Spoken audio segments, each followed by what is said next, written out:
Okay, so do you guys remember that we have a suggestions channel in the Untitled Boxing Game Discord? Yeah, what happened to that? Hey guys, Trife here, back again with another video. If you don't know, in the Untitled Boxing Game Discord, we have something called a game suggestion channel, which is a community-driven channel dedicated towards bringing up new ideas to Drowningsim and his contributors to add as new content updates for the game. It essentially acts as inspiration for the direction that the game may take, and also acts as a way for Drowningsim to interact with the community and get a clear idea on what we want as a player base. Thing is though, I don't feel like the game suggestions channel gets the limelight very often, and I feel like it's mostly ignored. So as a content creator, I want to give that limelight to the game suggestions channel and the people who regularly provide suggestions, so we can start seeing more of an interaction between the community and the developers of this game, and also between me and you guys, because you guys are my fans. You guys are the reason why I still keep making content, and I feel like it's fun to look at people's creativity running wild for games like these. So yeah, if you guys like the video and want this to become a regular series on the channel, please like, subscribe, and join the Discord down below. Massive shout out to the 5 members of the Trife channel: Cool Guy Flunker, Arlaws, Lil Z, Brownnoy, and Mercenary.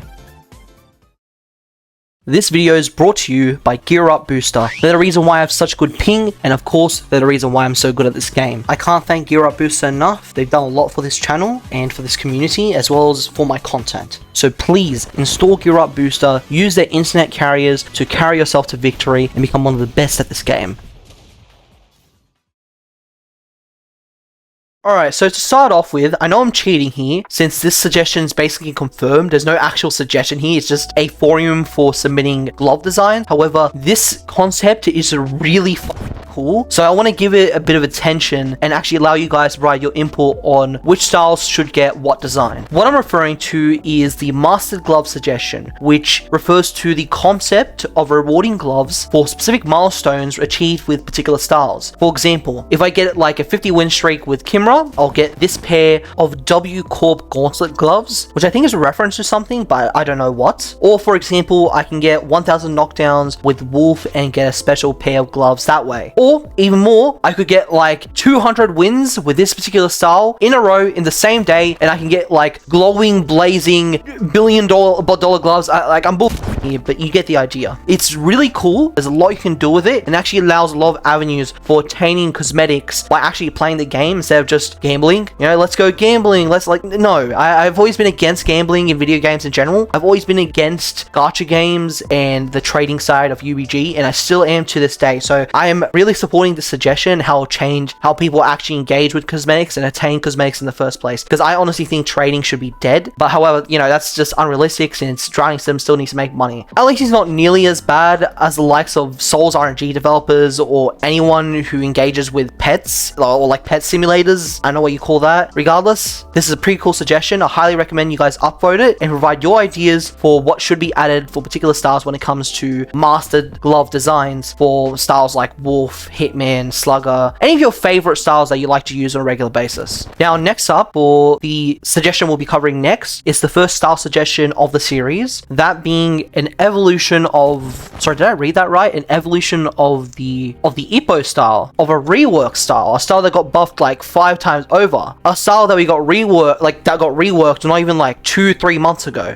I'm sorry, what? Okay, all right. Backtrack real quick. You want an evolution of a style that got reworked like 3 months ago, is one of the best styles in this game, and you want something even better than that style, or something that actually has a variation of it that's essentially just similar in how it plays but marginally better, a style that's already top tier. Okay, you know what, I'm not gonna rant. I highly doubt this is gonna be added into this game for a good while. If it gets added like within a month, that'd be absolutely insane, but we don't need this right now. We already have Ippo as is, and that's already oppressive as hell, and having a style that's essentially just a better Ippo is absolutely crazy to me. You know what, never knock it until you try it. So let's read through this suggestion. An expert in fire using a peekaboo stance, you throw hard-hitting hooks, rib-cracking liver blows, and uppercuts, and sucky feints, don't know what that means. You can perform a gazelle punch to your opponent to stun or break their guard, and a special ability is a new Dempsey roll that can now mix in feints from the left and right. However, you can take heavy damage if you're... Okay, you know what? The counter intake is actually coming to the Dempsey as is. You know, Drowning has that confirmed at least, I think. I think there's going to be testing for it. But yes, the Dempsey roll as is does need a counter intake, and it will come. It was supposed to happen like an eon ago. I know the balancing team has been pushing for it multiple times because the Dempsey roll has always been pretty strong, and the fact that it keeps getting buffed is absolutely insane. Like, this style was already good before the latest buff, and then it got buffed again in terms of its iframes, and it's just an absolute menace, and it's really easy to land. Regardless, its M1s are intended to be the same as before, so a 3-part string consisting of hooks. Its stats remain the same. Its M2 will consist of a liver blow and an uppercut. Stats remain the same for the uppercut, but the liver blow will be different? Weird. The dashes will have side dashes that have a shorter distance but much quicker cooldown. Unable to backdash. Your front dash remains the same, but you can step in with punches via W plus space plus M1/M2. This has a cooldown of 8 seconds. The block remains the same. Now for the abilities. We have the Gazelle Punch, a hook related technique where the user lifts up from the ground slightly like a gazelle and can stun or break your opponent's guard. The controls consist of holding M2, W plus M2, or M1 plus hold M2. The pros can break blocks and stun your opponent, can chase down your opponent, does smash M2 damage on blocks, and can be used off a feint. The cons takes extreme stamina to use, lots of end lag if missed, slighter higher damage taken if countered, can be perfect dodged, does damage lower than Shotgun Prodigy M2 if landed raw, does not do any anti-heal, has a cooldown of 10 seconds. Next up we have Saki feints, the technique of adding Saki to a feint punch, giving it soul, tricking the opponent into guarding or attacking to land a counter or buy time to recover. The controls consist of holding M2 and holding M1. The pros consist of can be used in conjunction with regular feints, as well as regular M1/M2/ult/gazelle punches, and takes less stamina. The cons can be read like any other feint, has a cooldown of 8 seconds. And then the passive ability consists of liver blows, a strong blow to the opponent's liver that can crack your opponent's rib and slow their movement speed down. The controls consist of the M2. The pros are you can slow your opponent's movement speed temporarily for 3.5 seconds. If the M2 is landed 4 times, it will crack your opponent's rib cage on the 5th hit, lowering their movement speed significantly for 20 seconds, and you will hear cracking sounds upon cracking ribs. Cons, M2s must be landed raw in order to get the rib cage crack effect. That's not really a con. Neither is being read like a feint, that's just part of a feint. Anyway, as for the last ability, this star has 3 abilities. The new Dempsey roll. The new Dempsey roll is a lethal anti-counter technique that mixes feints in from the left and right while being able to start and stop the motion. Controls. Mostly same controls as before. M1 plus S to freeze mid-hook. M1 to continue after freeze. Space to dodge if your feint is red. Okay, I'm not going to continue reading this. I know how this is going to go. Bottom line, this is way too much. You're giving a style that's already S tier 2 separate abilities, being able to do like 3 other options in a Dempsey roll, when the Dempsey roll already can allow you to do whatever you want. You can still dash out of the Dempsey roll, you can still dash then M1, you can still M1 feint, you can still M2 feint, you can still wait, you can still just M2 outright, you can also M2 into M1, and sometimes the M2 feint actually leads into the Dempsey roll, so you can feint into the Dempsey.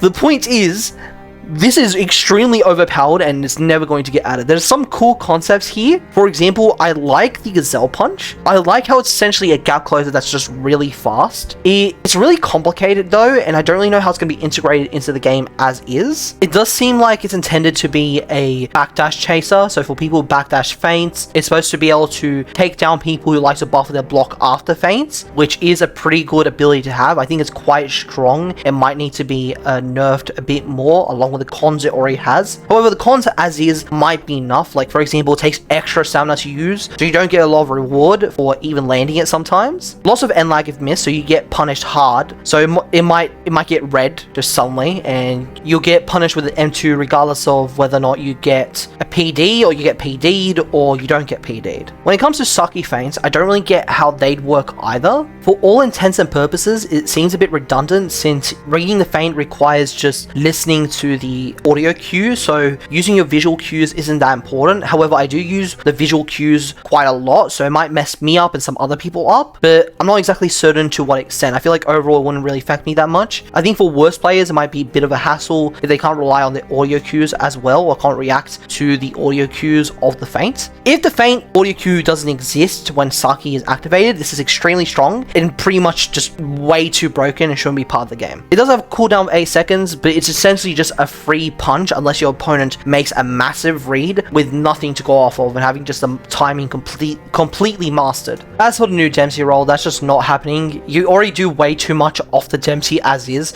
so adding like multiple other options despite the drawbacks might be way too much. If you adjust it so that you can only do those options and nothing else, then I'd see this being implemented despite how complicated it is. If Drowning has the will to actually do it in the first place, if he's not feeling lazy, he can definitely implement this within like a couple months. If he doesn't implement all three abilities, I don't think all three abilities should be combined all at once, especially since Ippo doesn't really combine all three of those abilities at once at any point. At least when he does do the new Dempsey, he never really uses Bloodlusted Feints, and he doesn't actually use the Gazelle Punch that often after he unlocks a new Dempsey, which is pretty weird, but isn't something he neglects. Overall, a bit too much for one specific style. We don't have any other style in this game that has three abilities at once, and they shouldn't. You should have two maximum. Three might be achievable, but I think it will be an overtune for any one style, unless it's like a significant drawback or it requires so that this particular ability requires this other ability, or all three abilities are required for the style to operate and be canon to the manga. Next up, we have another style suggestion, specifically called the Damn style. It seems to be a challenge-based style, so designed to make the game difficult for you. Your body is battered and tampered, not by righteous training, but through endless hardship. The only way forward is to fight when all is lost. Despite your body being as fragile as a pane of glass, you've managed to persevere tooth and nail against the uncaring and hostile world of boxing. I guess you deserve this information on what you're capable of with that pitiful body of yours. For the stats, we have the pros. After all the torment you went through, being hit doesn't phase you as much. Both parties gain much less ultimate charge. You also suffer slightly less counter damage. Ooh, okay. So ulting is just out of the question for the most part. Cons, reduce combat and movement capabilities. Health, your body is merely more durable than a shard of glass. You only have 95 HP. Jabs, wide, uncoordinated swings akin to Slugger. They deal subpar damage and block damage. You are only capable of throwing 8 in a single string. Heavy attack, you throw a left hook with all your might. Your body being as reliable as a toothpick will cause you to stumble forward a bit on miss. Suffers from higher end lag than average and deal 20% less damage than basic M2. Those weak arms also lead to weak defense. Your block is below average. Dashes, your footwork is uncoordinated. You'll be tripping on your own foot if it weren't for tripping counting as a knockdown. Your dashes cost as much as pre-buff Hitman and have the same distance and end lag as Turtle. You do not possess any endurance whatsoever. Even a slight effort can tire you down.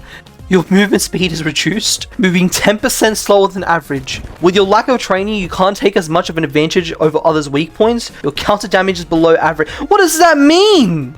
Are you sick? Oh my god. Okay, your ultimate, with nothing left to lose, you rush forward, blocking incoming jabs from your opponent, losing 5% of your HP. After reaching him, you lose another 5% because your cheek gets cut. So apparently a cut on your cheek makes you lose 5% of your health. And then you only deal me 45% with one uppercut. That means you do 35% damage in total.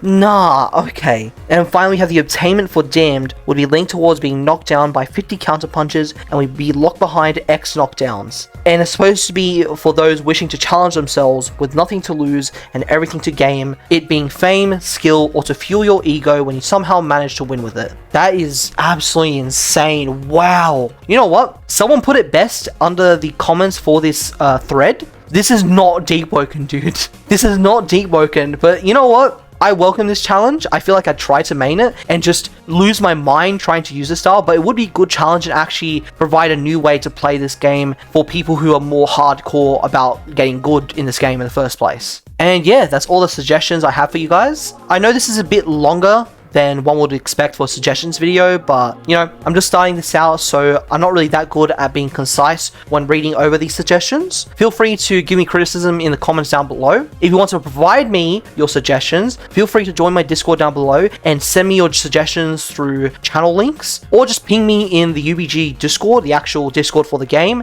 and I'll most definitely respond. For now, I'll catch you guys in the next video. See ya.